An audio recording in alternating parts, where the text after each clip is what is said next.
ये क्या है कि चाहे रात हो चाहे दिन हो, ये डे नाइट का कोई हिसाब नहीं है इसमें। कि सबसे पहली बात क्या है कि उस टाइम आपको कॉल नहीं आनी चाहिए, नेट आपकी स्पीड आपकी बहुत मजबूत होनी चाहिए, और एकदम से बाहर नहीं आना चाहिए। जब आपकी पेमेंट कट रही होती है तो कुछ टाइम के लिए वेट करनी चाहिए आपको वहाँ पे, और वो अपना क्लियर करके आपको उसी जगह दोबारा फिर से एक्टिवेशन में ले जाता है। तो जब तक ये पूरा दिखता नहीं तब तक उसमें कोई छेड़छाड़ नहीं करनी चाहिए, क्योंकि कई लोगों का मोबाइल ही ऐसा होता है कि उसमें कॉल आ गया तो नेट एकदम से साइड पे हो जाता है, नेट बंद हो जाता है, कॉलिंग चालू हो जाती है। तो उस टाइम ऐसे भी बहुत भारी नुकसान हुए हैं सभी की। सर 2 तो हो चुके हैं टाइम, ये तीसरा फंस गया। 2 हो गया आराम से, बस ये तीसरे को प्रॉब्लम आई। वो बंदा भी ऐसा है जिसको टेंशन बहुत ज्यादा रहती है, बीपी बढ़ा लेता है वो। मैंने तो कहा फिर भाई उनका तेरा ही जेब से नुकसान कर होता है, दो क्या जी, कर क्या सकते हैं। आप जेब से कर दो जी, क्या क्या फर्क पड़ता है। कोई बात नहीं, आपकी पेमेंट तो रिफंड आ ही जाएगी। हाँ हाँ, और सर ठीक है जी, मैं भी उसकी जैसी हूँ ना, मैं कौन सा करोड़पति हूँ। नहीं नहीं, किसी का नुकसान नहीं करना चाहिए। बहुत ठीक है जी, धन्यवाद। ठीक है सर, ठीक है, thank you. Good morning sir, Dinesh sir. मैं निकुंज चौधरी आसाम से। हाँ जी पहले तो मैं, कुंजा जी। हाँ सर गुड मॉर्निंग, और पवन सर को भी गुड मॉर्निंग, ममता मैम को भी गुड मॉर्निंग। पहले तो मैं धन्यवाद देता हूँ मुझे इस मंच पर बोलने का मौका दिया। तो काम करके तो बहुत अच्छा लग रहा है। इस मीटिंग में आके मतलब सुबह सुबह बहुत एनर्जी मिलता है और दिन भर काम करने को बहुत मतलब पॉजिटिवनेस मिलता है। जब से ज्वाइन किया हूँ तब से कंटिन्यू आता रहा हूँ इस मीटिंग पर। और ज़्यादा कुछ नहीं सर, एक बात बोलना चाहता हूँ कि चाइना में सर एक बेम्बो ट्री बोते हैं लोग, खेती करते हैं, जिसका बीज निकलने में 7 साल लग जाता है। और जब बीज लग जाता है, एक बार निकल जाता है, तो ऊपर 300 फुट तक 3 महीने में जाता है। तो हमारा कंपनी भी इसी तरह है कि अगर एक बार स्टार्ट हो गया, मतलब सब कुछ ट्रैक पे आ गया, सिस्टम चालू हो गए, सबको इनकम मिलने शुरू हो गए, तो हमारा सभी का रिकॉर्ड तोड़कर ये कंपनी मैक्सिमम से मैक्सिमम लेवल तक जाएगी। सभी का मतलब क्रिप्टो का, कॉइन का, और हमारा इनकम तो है ही। तो हमें एकदम पेशेंस रखना चाहिए। आप लोग तो हमारे साथ हैं ही, और हम लोग खुद का रीजनल असम में एक मीटिंग भी चला रहे हैं। सर लोगों को हमारा तहे दिल से वेलकम है सर, आप लोग आइए हमारे उधर भी। तो मैं यही कहना चाहता हूँ। थैंक यू सर, मुझे बोलने का मौका दिया, थैंक यू। चिंतराम जी, आपको अनम्यूट किया गया, आप कोई बात कहना चाह रहे हैं? चिंतराम जी,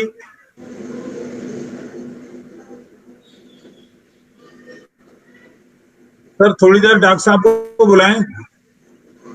दिनेश सर,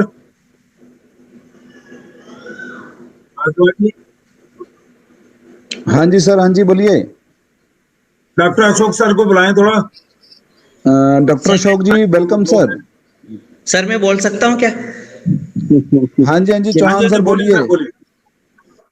सर सभी को प्रणाम। मैं यूँ निवेदन कर रहा था सर कि मेरा 2 जून को पेमेंट मैंने 10 पीवी का ये 10 वाउचर खरीदने के लिए किया था, लेकिन वो उसका अभी का मेरे पास कुछ नहीं है। 2 जून को अपने इंडिया में जो HDFC बैंक थी ना, उसमें मैंने ट्रांसफर किया था सर।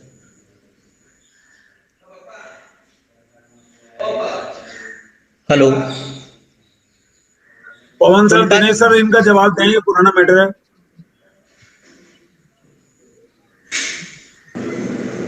थोड़ा वेट कीजिए सर, अभी दे रहा हूँ 10 मिनट का। Doctor Ashok sir. Thank you thank you thank you thank you all. साथियों, अभी मैंने सुना इस मीटिंग में कि कुछ साथियों ने निगेटिविटी की बात करी थी, और मैंने अक्सर देखा है कि जब भी हम लोग अपनी टीम को कन्विंस करने के लिए जाते हैं और वहां पर जिस तरीके की स्थितियां निकल कर सामने आती हैं, कभी कभी हमारी टीम से हमारे पास इतने ज्यादा सवाल आते हैं कि हम लोग परेशान हो जाते हैं। और होता एक्चुअल में यह है कि जब हम लोग परेशान हो जाते हैं तो फिर उसका सही से कोई उत्तर नहीं दे पाते। ये मेरा पर्सनल और व्यक्तिगत मामला है और ये मेरा पर्सनल मानना है साथियों कि कोई भी व्यक्ति नेगेटिव नहीं होता। नेगेटिविटी एक सब्जेक्टिव पार्ट होता है और हमारा फोकस उस पॉइंट पर होना चाहिए जहां से वो नेगेटिविटी आ रही है। अगर हमने उस पॉइंट को सॉर्ट आउट कर दिया तो दुनिया की कोई ताकत आपको नेगेटिव नहीं कर सकती, क्योंकि जो सब्जेक्टिव पार्ट होता है वो सिर्फ और सिर्फ जानने से ही जो है सॉर्ट आउट होता है। तो my dear family member, have a nice story body. Good morning friends, मैं आपका दोस्त, आपका साथी अशोक सिंह। आज सुबह 7:30 बजे की टेलीग्राम जूम मीटिंग में आप सभी लोगों के बीच उपस्थित हूँ और हिंदुस्तान के जिस भी कोने में मेरी ये आवाज पहुंच रही है, आप सभी लोगों से मेरा निवेदन है कि 10 मिनट मुझे सुन लीजिएगा। मैं आप लोगों को नेगेटिविटी पर नेक्स्ट लेवल कुछ स्टडी देने जा रहा हूं और जो भी चीजें मैं आप लोगों को बताने जा रहा हूं पूरी गारंटी के साथ कहता हूं कि आप चाहे गूगल का कलेजा फाड़ डालो या फिर आप यूट्यूब की छाती रौंद डालो, कितनी भी स्टडी कर लो, ये चीजें आपको वहां नहीं मिलने वाली, क्योंकि जो मेरा एक्सपीरियंस है, जो मेरा खुद का एक्सपीरियंस है, वो कोई और कैसे कह सकता है। डियर फ्रेंड्स, आप लोगों को शायद पता ही होगा, बहुत ही अच्छे तरीके से आप लोग जानते होंगे कि बड़े बड़े लीडर्स ने जो है इनकम का एक परसेंटेज हम सभी लोगों को दिया है और मैं इसको बताने के लिए मैं आप लोगों को नहीं बता रहा हूं, ये मैं सिर्फ आपको जो नेक्स्ट लेवल की चीजें बताने जा रहा हूं नेगेटिविटी को लेकर, उसकी भूमिका में मैं सिर्फ आपसे इतना कहना चाहता हूं कि जो लीडरों ने बताया है कि 1940 में महंगाई हर 20 साल में अपने आप को 10 गुना कर लेती है और 1940 में अगर हमारी पेमेंट 10 रुपए हुआ करती थी तो 1960 में वही बढ़कर हमारी जो है 100 रुपए और 80 में 1000, 2000 में 10,000 और 2020 में कितनी होनी चाहिए साथियों? कम से कम 1 लाख रुपया हम लोगों के पास नहीं है। तो ये मेरी जिम्मेदारी बनती थी कि मैं इस पर थोड़ी सी स्टडी करूं और लोगों के बीच में जाकर उन्हें समझने की कोशिश करूं कि आखिर ऐसा क्यों होता है। और जो नतीजे निकलकर साथियों मेरे सामने आए, उन्होंने मुझे चौंका दिया। मैं बिल्कुल सरप्राइज रह गया कि आखिर ऐसा कैसे हो सकता है कि महंगाई का रेशियो हमारा इस तरीके से बढ़ रहा है, उसके बावजूद भी हम ह्यूमंस कामयाब नहीं हो पा रहे हैं। क्यों नहीं हो पा रहे हैं? उसके जो नतीजे निकले साथियों, ये मेरा एक्सपेरिमेंट है, मेरी स्टडी है, मैं आप लोगों के बीच में रखता हूं। मैंने देखा, जितनी भी स्टडी मैंने करी और मैंने जब करीब जाकर लोगों से मुलाकात करी, लोगों से बातचीत करी, मैं केवल लाइफ स्टाइल की बात नहीं कर रहा हूं, मैं केवल ऐसे व्यक्तियों की बात नहीं कर रहा हूं जो प्रॉपर बिजनेस में है, प्रॉपर जॉब में है, मैं ऐसे किसी पर्टिकुलर किसी एक व्यक्ति, एक पर्सन की बात मैं नहीं कर रहा हूं, मैं टोटल हिंदुस्तान की बात कर रहा हूं। और हिंदुस्तान की भी अगर मैं बात करूं तो बहुत छोटी सी बात होगी कि शायद मैंने कुछ कहा नहीं, मैं पूरी दुनिया की बात कर रहा हूं साथियों, ऑल ओवर वर्ल्ड मैं पूरी दुनिया की बात कर रहा हूं साथियों कि जो परसेंटेज निकल के आया, आपके भी पैरों के नीचे से जमीन निकल जाएगी। मैंने देखा, अमीर होना गरीब होना ये एक सेकेंडरी मैटर है, लेकिन मैंने वहां पर जो चीजें देखी, एक कुछ सिम्टम्स निकल कर आए सामने। आप लोगों ने अगर कॉपी पे न ले रखा हो तो आप लोग ले लीजिए, उठा लीजिए और इसको लिख लीजिए, जो चीजें मैं बताने जा रहा हूं, जो मेरा एक्सपीरियंस है। मैंने कुछ सिम्टम्स नोट किए 95% लोगों के अंदर और 5% लोगों के अंदर। चौंकने के लिए तैयार हो जाइए, दिल थाम कर 10 मिनट मुझे सुन लीजिए और आप जहां कहीं भी हो पूरी तरह से कंसंट्रेट हो जाइए। अगर आप शोर शराबे वाले इलाके में हो तो अपने घर का कोई कोना ढूंढ लीजिए, लेकिन 10 मिनट सुन लीजिए। जो सिम्टम्स निकलकर साथियों सामने आए 95% लोगों के, उनमें से पहली एक चीज कॉमन पाई गई 95% लोगों में, क्यों वो कामयाब नहीं हो पाते, वो हमको डरते हुए मिले। डर मिला उनके अंदर, खोने का डर, टूटने का डर, पाने का डर, गिरने का डर, लुट जाने का डर, ना जाने कैसे कैसे डर हमको उनके अंदर मिला।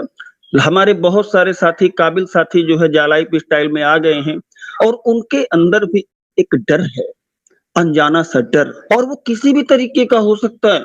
कुछ लोग सोचते पता नहीं ना चली तो, इतना सफर हम लोग कर आए हैं।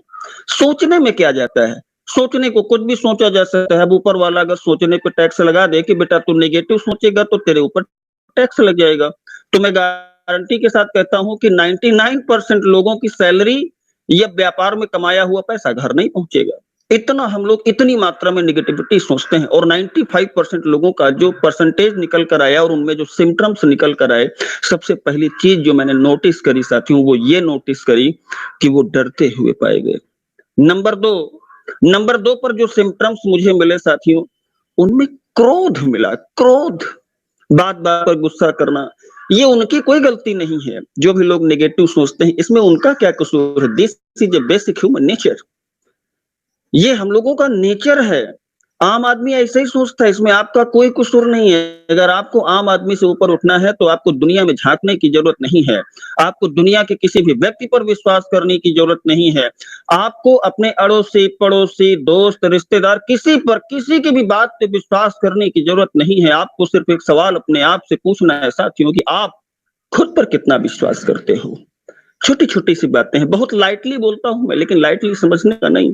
डर मिला उनके अंदर, क्रोध मिला उनके अंदर, बात बात पे गुस्सा करना, बात बात पे आपस से बाहर हो जाना। ऐसा लगता है जैसे पूरी दुनिया का भार ऊपर वाले ने कहा, बेटा दिनेश सर तेरे ही सर पे है। तो ये सब चीजें हमें एक आम आदमी के अंदर मिली। नंबर 3 लिख लीजिए साथियों, लालच। हम लोग जो लुटते हैं, हम लोग जो लाखों रुपए का नुकसान अपना करते हैं, उसके पीछे कहीं ना कहीं हमको जो है लालच मिला साथियों। हम लोगों ने अपनी जिंदगी में कोई भी कदम सूझबूझ के साथ नहीं उठाया। हम किस कंपनी में जाते हैं, मैं केवल जालाइफ स्टाइल की बात नहीं करता हूं, क्योंकि मेरी आवाज हिंदुस्तान की आवाज है। मेरी आवाज हर क्षेत्र के व्यक्ति को लाभान्वित करने के लिए है साथियों। लालच और लालच से बचने का सिर्फ एक ही तरीका है। अगर आप जालाइफ स्टाइल में आए हो तो सिर्फ 3 चीजों पर आपको फोकस होना चाहिए। नंबर 1 एजुकेशन, नंबर 2 कम्युनिकेशन, और नंबर 3 रिलेशन। अगर यहाँ पर हमारी नजर नहीं है तो हम कभी भी कंपनी की लीगलिटी, रियलिटी और प्रैक्टिकलिटी